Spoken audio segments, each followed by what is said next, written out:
दोस्तों, क्या आपने कभी सोचा है कि एक ही गांव, एक ही धरती पर रहने वाले लोग कैसे अचानक आधा गांव बन जाते हैं?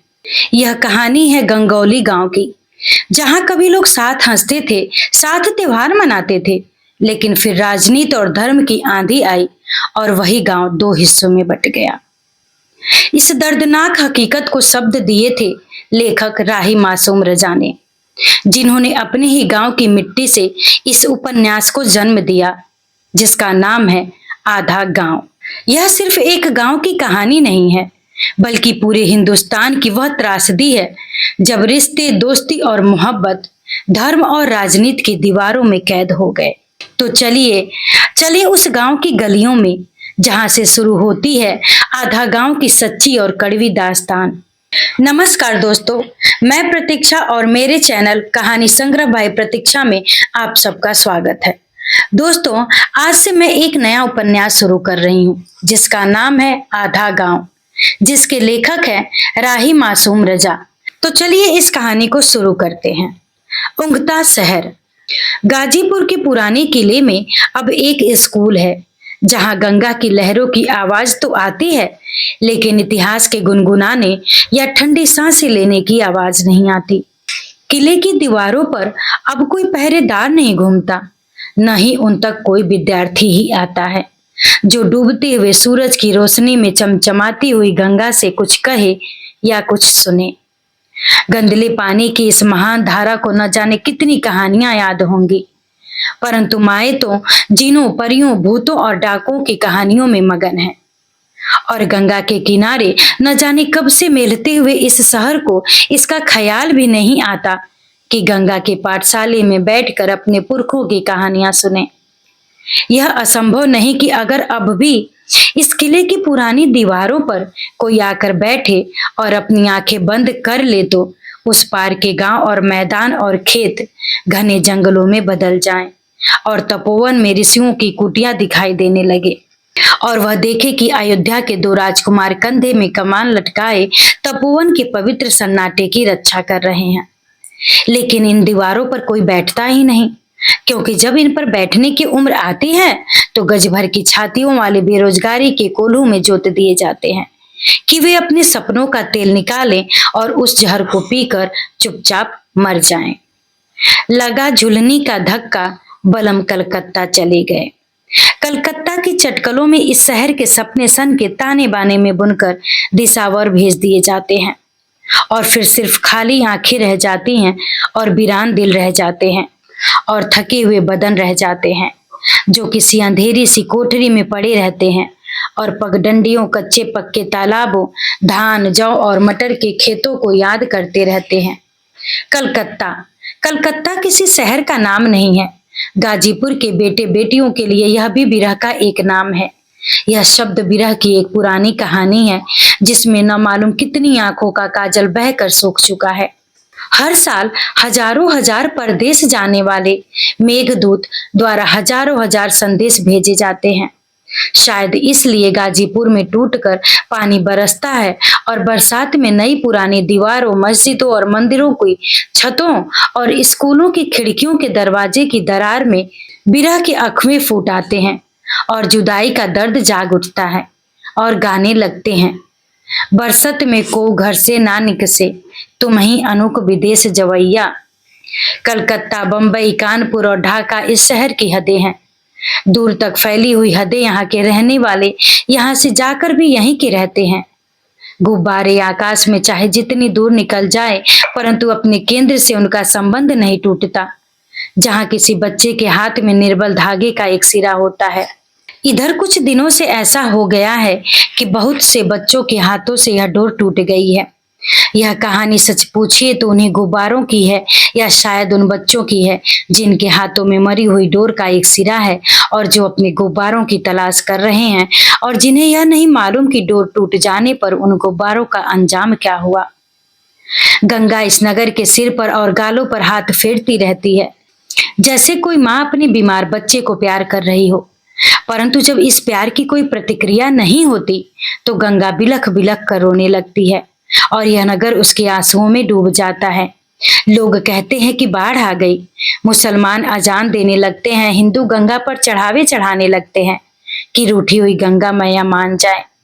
अपने प्यार की इस हतक पर गंगा झल्ला जाती है और किले की दीवार से अपना सिर टकराने लगती है और उसके उजले सफेद बाल उलझकर दूर दूर तक फैल जाते हैं। हम उन्हें झाग कहते हैं। गंगा जब यह देखती है कि उसके दुख को कोई नहीं समझता तो वह अपने आंसू पोंछ डालती है। तब तक हम यह कहते हैं कि पानी उतर गया। मुसलमान कहते हैं कि अजान का वार कभी खाली नहीं जाता। हिंदू कहते हैं कि गंगा ने उनकी भेंट स्वीकार कर ली।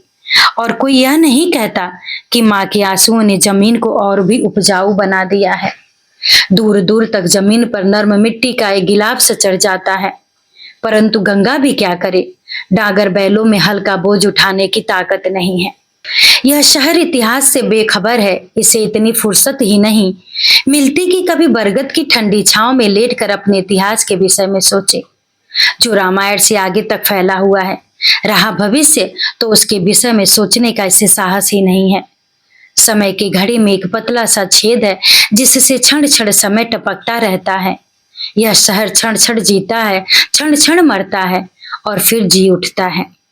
कौन जाने इसकी यह घोर तपस्या कब खत्म हो। गाजीपुर जिंदगी के काफिलों के रास्ते पर नहीं है।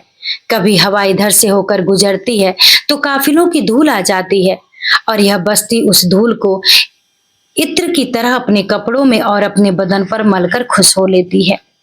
यह मेरा शहर है। मैं जब भी अपने शहर की गलियों से गुजरता हूँ, यह मेरे कंधे पर हाथ रख देता है। मेरी छोटी बड़ी कहानियों के रास्ते पर मुझे जगह जगह मिलता है, परंतु इसकी संपूर्ण वास्तविकता अब तक मेरे काबू में नहीं आई है। इसीलिए मैं इसे एक बार फिर देखना चाहता हूँ। यह उपन्यास वास्तव में मेरा एक सफर है। मैं गाजीपुर की तलाश में निकला हूँ, लेकिन पहले मैं अपनी गंगौली में ठहरूंगा। अगर गंगौली की हकीकत पकड़ में आ गई तो मैं गाजीपुर का एपिक लिखने का साहस करूंगा। यह उपन्यास वास्तव में उस महाकाव्य की भूमिका है। परंतु एक बात सुन लीजिए, यह कहानी न कुछ लोगों की है और न कुछ परिवारों की। यह उस गांव की कहानी भी नहीं है जिसमें इस कहानी के भले बुरे पात्र अपने आप को पूर्ण बनाने का प्रयत्न कर रहे हैं। यह कहानी न धार्मिक है न राजनीतिक, क्योंकि समय न धार्मिक होता है न राजनीतिक। और यह कहानी है समय ही की। यह गंगौली में गुजरने वाले समय की कहानी है। कई बूढ़े मर गए, कई जवान बूढ़े हो गए, बच्चे कई जवान हो गए और कई बच्चे पैदा हो गए। यह उम्रों को इस हेर फेर में फंसे हुए सपनों और हौसलों की कहानी है। यह कहानी है उन खंडहरों की जहां कभी मकान थे, और यह कहानी है उन मकानों की जो खंडहरों पर बनाए गए हैं। और यह कहानी जितनी सच्ची है उतनी ही झूठी भी। मुझे झूठ में सच और सच में झूठ की मिलावट की कला आती है। इस कहानी में जगह जगह मैं इसलिए इस्तेमाल कर रहा हूं कि यह कहानी मुझसे दूर न जा सके कि मैं जब चाहूं उसे छू लूं। अपने आप को ढांढस देने के लिए और जो कहानी मैं सुना रहा हूं वह आपको और अपने आप को यह विश्वास दिलाने के लिए कि इसी कहानी की तरह मैं खुद भी हूं। इसलिए यह आप बीती भी है और जग बीती भी। युग एक बिना जिल्द की किताब की तरह एक खुले मैदान में पड़ा हुआ है। हवा की हल्की सी लहर भी इसके पन्ने उलटती पलटती रहती है। पढ़ने वालों के सामने पन्नों में फरसों घटते बढ़ते रहते हैं। कभी वह 10 पृष्ठ आगे निकल जाता है और कभी 10 पृष्ठ पीछे रह जाता है। इसलिए मैं प्रथम पुरुष का बेखटके प्रयोग कर रहा हूं कि पन्ने स्वयं न उलट सके, ताकि क्रम शेष रहे और मैं यह देख सकूं कि क्या था, क्या है और क्या होने वाला है। कहते हैं कि आषाढ़ की एक काली रात में तुगलक के एक सरदार सैयद मसूद गाजी ने बाढ़ पर आई गंगा को पार करके गादीपुरी पर हमला किया। चुनाचे यह शहर गादीपुरी से गाजीपुर हो गया। रास्ते वही रहे, गलियां भी वही रहीं, मकान भी वही रहे, नाम बदल गया। नाम शायद एक ऊपरी खोल होता है जिसे बदला जा सकता है। नाम का व्यक्तित्व से कोई अटूट रिश्ता नहीं होता शायद, क्योंकि यदि ऐसा होता तो गाजीपुर बनकर गादीपुरी को भी बदल जाना चाहिए था। या फिर कम से कम इतना होता कि हारने वाले ठाकुर ब्राह्मण कायस्थ अहिर भर और चमार अपने को गादीपुरी कहते और जीतने वाले सैयद शेख और पठान अपने को गाजीपुरी। परंतु ऐसा नहीं हुआ। सब गाजीपुरी है, और अगर शहर का नाम न बदला होता तो सब गादीपुरी होते। ये नए नाम है बड़े दिलचस्प। अरबी का फतह हिंदी के गढ़ में घुलकर एक इकाई बन जाता है। इसीलिए तो पाकिस्तान बन जाने के बाद भी पाकिस्तान की हकीकत मेरी समझ में नहीं आती। अगर अली को गढ़ से, गाजी को पुर से और दिलदार को नगर से अलग कर दिया जाएगा तो बस्तियां वीरान और बेनाम हो जाएंगी, और अगर इमाम को बाड़े से निकाल दिया गया तो मुहर्रम कैसे होगा। गंगा इस गाजीपुर को भी उसी तरह सीने से लगाए हुए है जिस तरह वह गादीपुरी को लगाए हुए थी।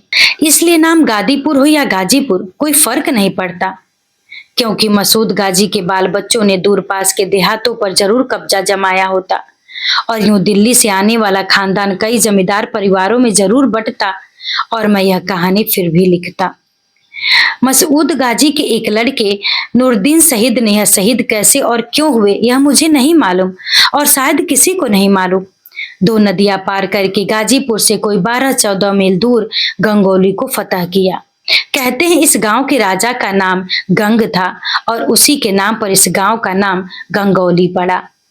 लेकिन इस सैयद खानदान के पांव जमने के बाद भी इस गांव का नाम नूरपुर या नूरुद्दीन नगर नहीं हुआ। मेरी गंगोली का नाम मेरे गाजीपुर से बुरा नहीं, लेकिन मजे की बात यह है कि नूरुद्दीन शहीद की समाधि जो गंगोली से नई है, गंगोली से पुरानी मालूम होती है।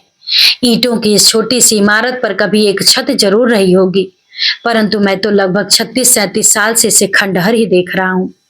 बस 10 मुहर्रम को जब दोनों पट्टियों के जुलूस यहाँ आते हैं तो मजमा सा लग जाता है, और समाधि से जरा हटकर लकड़ी के अखाड़े वाले अपना मजमा लगाकर गद के बनैठी बांक और तलवार के हाथ निकालने लगते हैं, और फिर एकदम से कोई आदमी नारा लगाता है, बोल मुहम्मदी, और सारा गांव जवाब देता है, या हुसैन।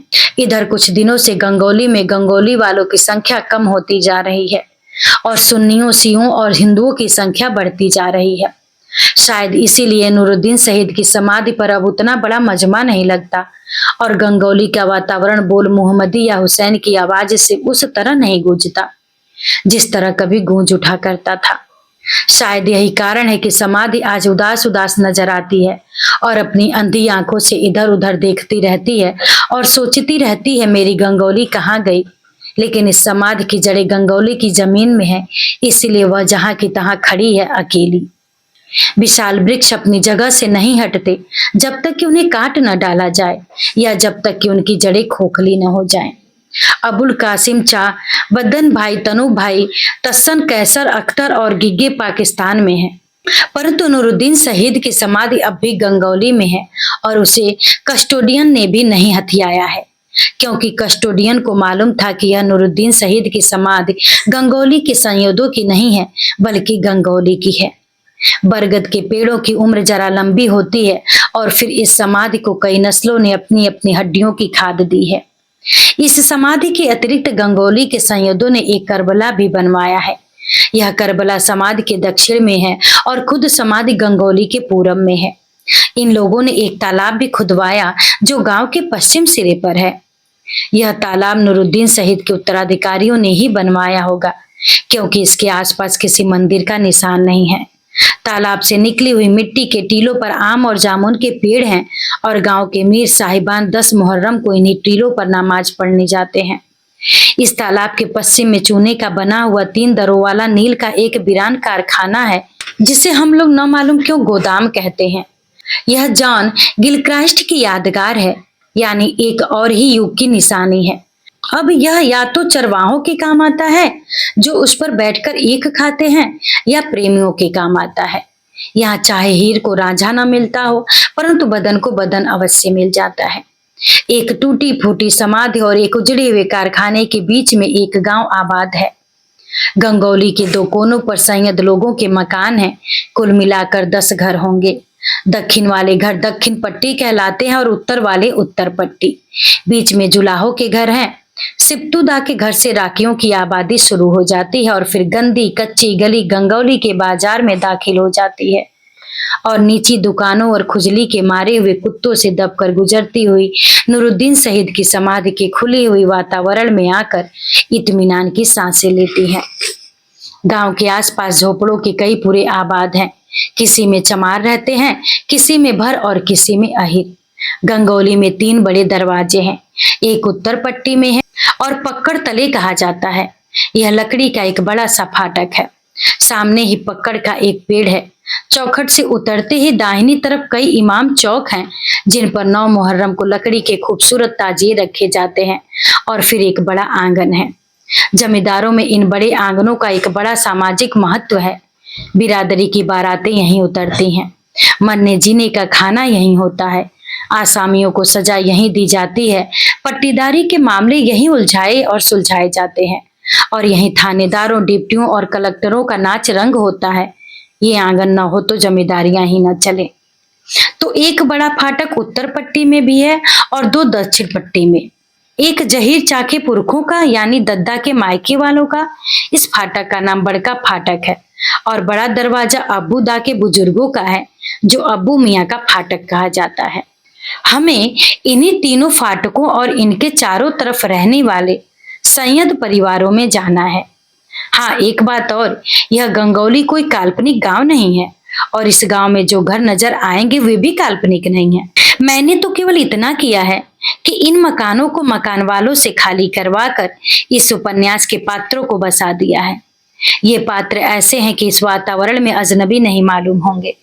और शायद आप भी अनुभव करें कि फुन्नन मियाँ, अब्बू मियाँ, झंगटिया बी, मौलवी बेदार, कोमिला, बबरमुआ, बलराम चमार, हकीम अली कबीर, गया अहिर और अनवारुल हसन राकी और दूसरे तमाम लोग भी गंगौली के रहने वाले हैं। लेकिन मैंने इन काल्पनिक पात्रों में कुछ असल पात्रों को भी फेंट दिया है। ये असली पात्र मेरे घर वाले हैं, जिनसे मैंने यथार्थ की पृष्ठभूमि बनाई है और जिनके कारण इस कहानी के काल्पनिक पात्र भी मुझसे बेतकल्लुफ हो गए हैं। आइए अब चले शेष कहानी अगले भाग में।